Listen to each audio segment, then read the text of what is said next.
Porque já diz, o Espírito Santo, ele é o Espírito de quem? De Deus. Ele é o Espírito de Deus. Então o Espírito Santo de Deus, ele não vai habitar numa casa que está suja. O nosso corpo, a Bíblia vem nos dizer que o nosso corpo, ele é o templo e a morada do Espírito Santo. Mas o Espírito Santo, ele não vai morar em qualquer casa, vai? O Espírito Santo, na quarta-feira e no domingo, a gente está aqui sempre falando dele, falando de palavras que vai nos aproximar dele.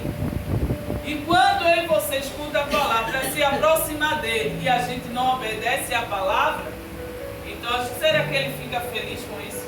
Não. Porque o Espírito Santo, igreja, como foi falado, ele é a terceira pessoa da Trindade Santíssima. Ele é o Espírito de Deus, do Criador. Então quem mais quer nos aproximar de Deus é o Espírito dele. O Espírito de Deus. Como eu falei em outras quarta-feiras, que o Espírito Santo, quando depois que Davi ele foi ungido pelo profeta Samuel, o Espírito de Deus se apossou de Davi. Por quê? Porque Davi, ele era um homem, ou melhor, um menino, posso dizer assim, um menino que não tinha maldade em seu coração. Era um menino que tinha um coração limpo. E Mateus fala que bem-aventurado, né, é aqueles que choram nos pés do Senhor. Mas ele diz em Mateus 5 e 8, ele diz que só verão a Deus aqueles que tiverem um coração que é sujo, limpo. Então todos os dias da minha vida eu tenho que limpar o meu coração. Porque muitas vezes, por uma palavra que escutou, por algo que alguém fez e nos magoou, e muitas vezes a gente guarda aquilo ali aonde? No coração. Guarda no coração a palavra que foi dita, algo que aconteceu ali durante o dia, e muitas vezes a pessoa guarda aquilo no seu coração e acaba dizendo assim, vai acontecer isso e isso, mas Deus não quer isso. Deus, ele quer que a gente abençoe aquele que nos mandar. É fácil? É não.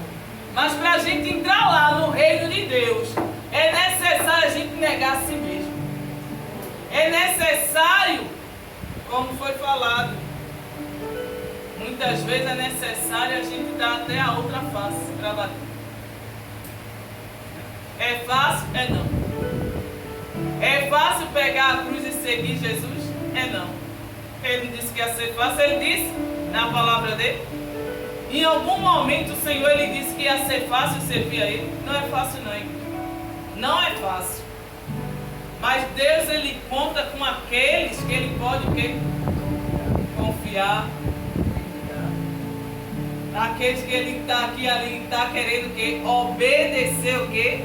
A palavra dele. Porque a palavra do Senhor, se a gente for por tudo que está escrito aqui, como até o irmão Gabriel falou, a gente tem que se guiar pela palavra.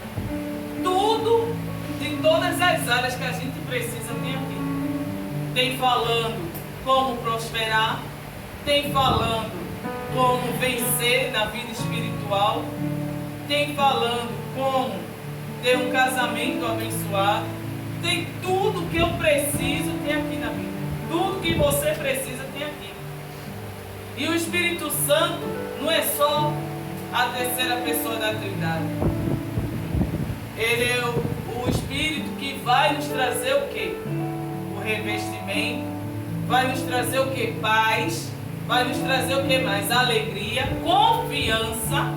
Porque aquele que tem o Espírito Santo, por qualquer coisinha não vai temer não. Quem tem o Espírito Santo de Deus na sua vida, mas para mim ter o Espírito Santo tem que falar em línguas, não. O falar em línguas é só um dos dons, não é, Gabriel? É um dos dons. Então o Espírito Santo tem quantos dons, Gabriel? 9 dons. Quem falou? Foi a obreira lá em Neto. O Espírito Santo, ele tem 9 dons. Então ele ali vai derramar os dons de acordo com aquilo que ele quer usar. Os dons não é nosso, é dele. Os dons é de Deus. Então, através do Espírito Santo de Deus, ele vai derramar sobre cada um. Mas um dos dons do Espírito Santo é cura. Então eu vou olhar para a minha vida. Vou olhar para dentro de mim. Poxa, o pastor sempre fala na quarta-feira que eu tenho que buscar o Espírito Santo. Mas para mim poder buscar o Espírito Santo, primeiro eu tenho que me esvaziar de mim mesmo. Por quê? Durante o dia tem quantas horas? O dia. 12 horas, né? No dia. 12 horas. E ali naquelas 12 horas, muita coisa aconteceu. Que muitas vezes uma palavra, uma atitude de alguém acaba o quê? Te entristecendo. Então, no momento de buscar o Espírito Santo, primeiramente eu tenho que pedir perdão ao Senhor. Eu tenho que limpar o meu coração. Eu não posso chamar o Espírito Santo se eu estou ainda com mágoa, com rancor, com raiva de alguém. O Espírito Santo ele não vai descer de jeito nenhum. Ele não vem sobre a minha vida se eu estiver com raiva de alguém. Se eu estiver guardando algum rancor de alguém. Se eu desejar o mal ao meu próximo, ele não vem de jeito nenhum, porque ele é santo. Ele é o quê? Santo. Então, ele só vai habitar onde há o quê? Santidade. Então, se você quer verdadeiramente que o Espírito Santo desça sobre a sua vida, você tem que se santificar. Você tem que se santificar primeiramente em quê? O profeta Isaías, ele diz, Senhor, ele ali começou a dizer que tinha os lábios impuros. Talvez ele tinha dito assim, Senhor, talvez eu tenha falado algo que não foi do teu agrado. Então ali, o anjo, ele trouxe ali, o querubim, ele trouxe ali uma brasa acesa, uma brasa viva do altar de Deus e tocou aonde? Nos lábios de Isaías. E quando tocou ali nos lábios de Isaías ele foi o que? Purificado.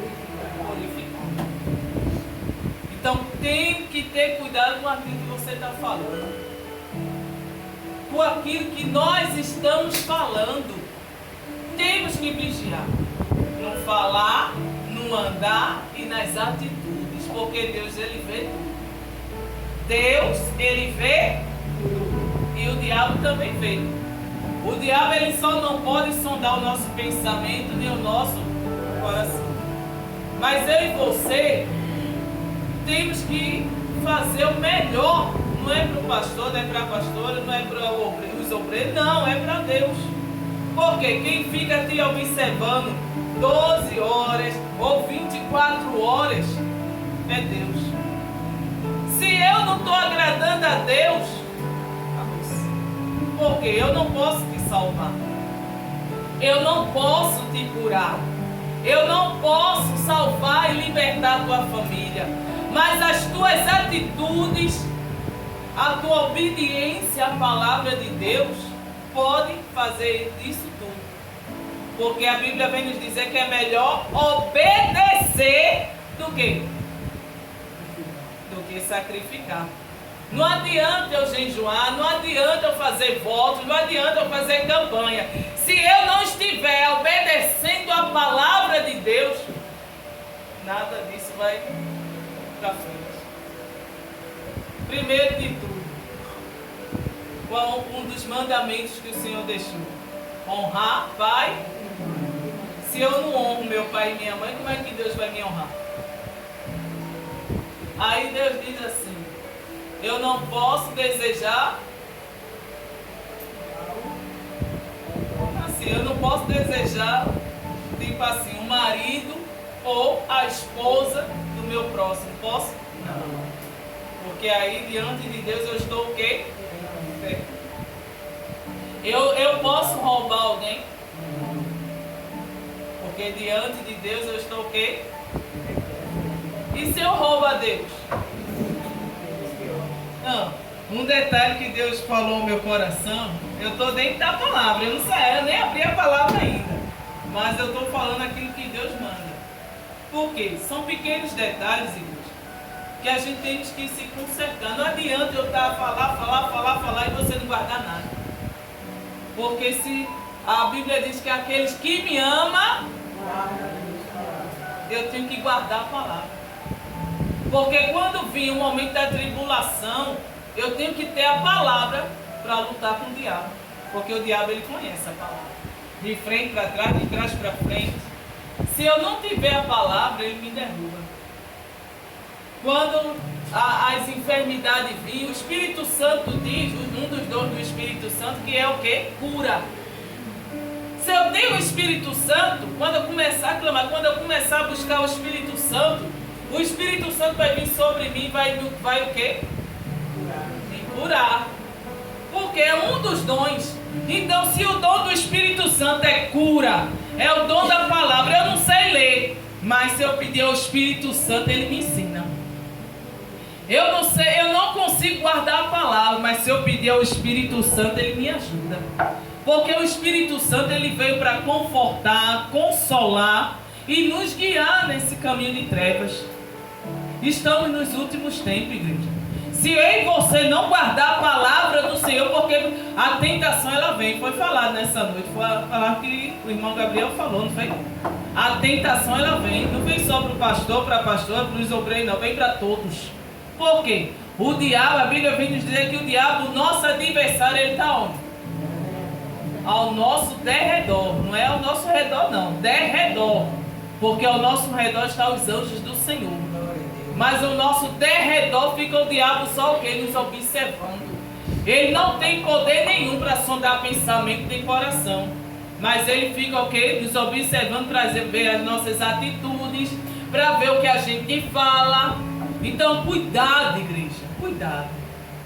É melhor você ter a presença do Espírito Santo com você do que a presença do diabo. Porque o diabo, ele veio senão para matar. Ele veio para isso, só para acabar com tudo. E o Espírito Santo veio para quê?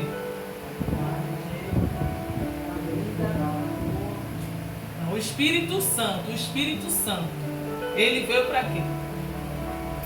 O Senhor Jesus, ele subiu para o Pai, ficar lá à destra do Pai. E ele disse: eu vou mandar quem? O Consolador. Para quê? O Consolador serve para quê? Para consolar, para te confortar. Quando você estiver triste, o Consolador já começa a levantar do teu coração. Louva para mim. E quando você ali começa a louvar, o Espírito Santo começa a trabalhar. Você ali começa o quê? Se alegrar. A tristeza já bate em retirada e dá lugar ao quê? A alegria. Então o Espírito Santo, ele veio para nos guiar, para nos ajudar nesse caminho de trevas. Porque a Bíblia vem nos dizer que o mundo já é do quê? Maligno. Mas abre a tua Bíblia aí no livro do profeta Jeremias, capítulo 18. Aleluia. Jeremias, ele recebeu uma ordenância de Deus. Aleluia. Acharam? Jeremias 18. Jeremias, ele é conhecido como profeta chorão. Ele é conhecido como profeta chorão. Por que chorão? Porque Jeremias, ele foi um homem que foi levantado por Deus para interceder por aquele povo rebelde. Era um povo rebelde. Mas Jeremias estava sempre ali, avisando ao povo: te conserta. E o povo não queria nada com Deus. O povo preferia ficar na idolatria do que se curvar diante do Deus vivo. O povo preferia buscar as coisas mundanas do que buscar a presença do Senhor. Jeremias 18. Aleluia. Então Deus, nessa noite, como hoje é busca do Espírito Santo, mas para mim buscar o Espírito Santo, eu tenho que me esvaziar de mim mesmo. Eu tenho que limpar o meu coração, tenho que já chegar na casa do Senhor já pedindo perdão por todos os meus pecados, porque somos pecadores. E aquele que disser que não tem pecado já está pecando. Todos nós somos pecadores. O único que não pecou já está lá, destra do Pai. Amém? Todos acharam? Jeremias 18. O título diz assim: a casa do oleiro. A palavra do Senhor que veio a Jeremias dizendo. A palavra do Senhor veio para quem? Quem é o Jeremias de hoje? Somos nós. Deus nessa noite, Ele fala com cada Jeremias que aqui se encontra. A ordem nessa noite é: levanta. Você tem que se levantar. Aí Ele disse a Jeremias: levanta-te e desce. Levanta-te e desce a casa do oleiro, e lá te farei ouvir as minhas palavras. Mas, vem dessa palavra, Deus Ele deu a ordem a Jeremias: ó, levanta-te. Se Ele mandou Jeremias se levantar, era porque Jeremias estava numa situação ou sentado ou deitado, sim ou não? Então a ordem foi para quê? Levanta-te. Se levante. Levanta-te e o quê? E desce. Levanta-te e desce à casa do oleiro, e lá eu te farei ouvir as minhas palavras. Mas onde é a casa do oleiro? Porque a olaria é onde está fazendo o quê? Os vasos. A olaria se faz vaso. Mas Deus disse: desce à casa do oleiro, e lá eu te farei ouvir as minhas palavras. Sendo que Jeremias ele não foi. Deus não mandou só ele descer para ouvir a palavra dele, não. Porque ali era uma olaria. Ali era um lugar de quê? De trabalho. Não era lugar de estar o quê? Pregando a palavra. Sim ou não? Porque a olaria era um lugar onde, tipo assim, um armazém na qual estava fazendo só o quê? Os vasos. Estava trabalhando ali com os pratos de porcelana, né? De barro, aquelas panelas de barro. Então a ordem foi para ele descer. Mas o que Deus estava querendo aí? Que Jeremias tomasse uma atitude. Ele teve que se levantar e descer. Ele teve que tomar uma o quê? Atitude. Para Deus ele mudar a minha e a tua vida, é necessário você tomar atitude. Deus ele não quer que você fique prostrado. Deus ele não quer que você fique parado. Não, ele quer que você tome atitude, que tenha o que? Uma ação. Porque do jeito que está não pode ficar. Você tem que tomar atitude para que Deus venha mudar a situação. Então quando Jeremias ele ouviu a voz do Senhor e obedeceu, que coisa boa é o que? E quando eu obedeço, então Deus começa a o que? Mudar a minha história. Então quando Jeremias escutou ali a ordem de Deus e obedeceu, ele o que? Ele foi à casa do oleiro, e lá ele começou a ver o oleiro trabalhando. Lá ele começou a ver a roda girando ali. O barro já estava ali naquela roda, e o oleiro ali estava trabalhando naquele vaso, moldando já o início daquele vaso. Mas o vaso, para ser vaso, ele tem que passar por processos. O vaso, ele não recebe logo uma posição de destaque, não. Há um processo para o vaso virar o vaso de destaque. O vaso não pode chegar agora e já tomar uma posição de destaque, não. Para ele ser vaso, ele tem que passar pela moinha de Jeová. Ele tem que ser, primeiro, tem que ser escolhido, não é qualquer barro. Deus ali vai separar um barro específico para fazer o vaso. E depois que Deus ali separa aquele barro, ele ali começa o que? Trabalhar naquele barro, começa a amassar, começa a colocar água, começa ali a amassar mais e mais. E depois de tanto amassar, de tanto ali ver o que é que tem ainda para tirar, ele começa, coloca ali na roda, aleluia, versículo 4, aleluia. Ele ali começa ali, coloca ali na roda, começa ali a moldar. E quando o vaso ele se quebra, o oleiro ele sabe como trabalhar. Mas coisa boa é quando o vaso se quebra na mão de quem?